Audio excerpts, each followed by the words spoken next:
السلام علیکم. کله کله چې ستا په ژوند کې ځینې ستونزې رامنځته کېږي، ځینې مشکلات وي یا د ځینې مشکلاتو په واسطه ته پرمختګ نشي کولی، نو وجه زیاتره وخت په تا پورې تړلې وي. هغه د آفس یو سټوري ده، او یو ورځ هر یو کس آفس ته راځي، هر یو امپلای هغه کارمند راځي، نو هر یو خپل کابین ته ځي، نو هلته په دې ټیبل باندې یو لیټر ایښی او خط پروت دی.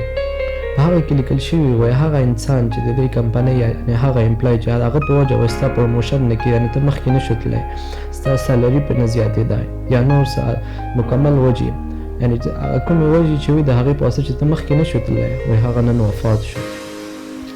وایي که ته غواړې وایي د هغه شکل وګورې، نو وایي دغه ځای اډرس دی، وایي دغلته راشه، وایي دلته 1 ساعت کې ځان راورسوه. نو دوی وویل چې راځئ ورشو.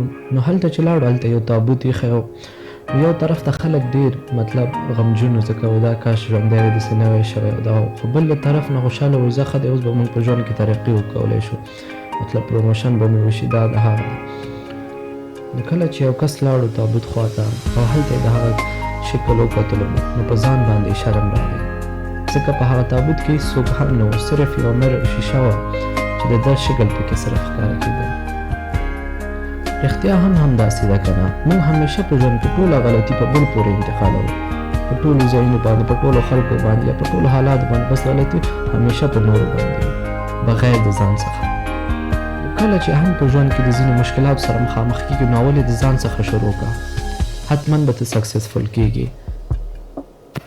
موږ ځینې وایو چې ولاد دلته درسونه ښه نه دي، زموږ نه هغو ښه دي ځکه د هغې سویه لوړه ده، نورو هېوادونه زموږ نه ښه دي. موږ خپله یو شی نشو کولی، نو هغه منفي مقایسه کوو. راځه فرض کړه مثلا یو استاد د ډېر تکړه ده، هغه ته یو شاګرد ته درس ورکوي، نو هغه شاګرد یې خپله هم یو څه کوي.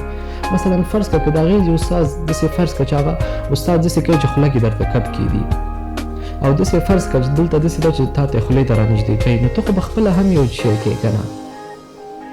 زیاتره وخت یو عادي کس وي، د یو عادي یونیورسټي نه فارغ شوی، هغه راځي خلکو ته شکست ورکوي، بل چې ته خپله محنت ونه کړې هېڅکله هم نه کېږي. استاد چې څومره هم دغه وکړي، هغه به تا ته یو سوال حل کړي 2 + 2، په هغه باندې به ته پوه شې، خو دا نور مراحل به یې څنګه کړې، 1 + 3، 2 + 2، 1 + 1 = 1، هغه نور مراحل به ته څنګه کړې، نو ته صرف هماغه یو اړخ ته متوجه یې، که هغې باندې ته پوه یم شي، که استاد تا څومره هم پوه کړي، ته خپله محنت ونه کړي که نه، سبا ورځ د نورو مراحلو سره ته به مقابله نه شي کولی.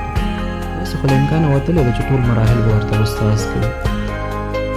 همداسې د ژوند په نورو مراحلو کې تطبیق کړه.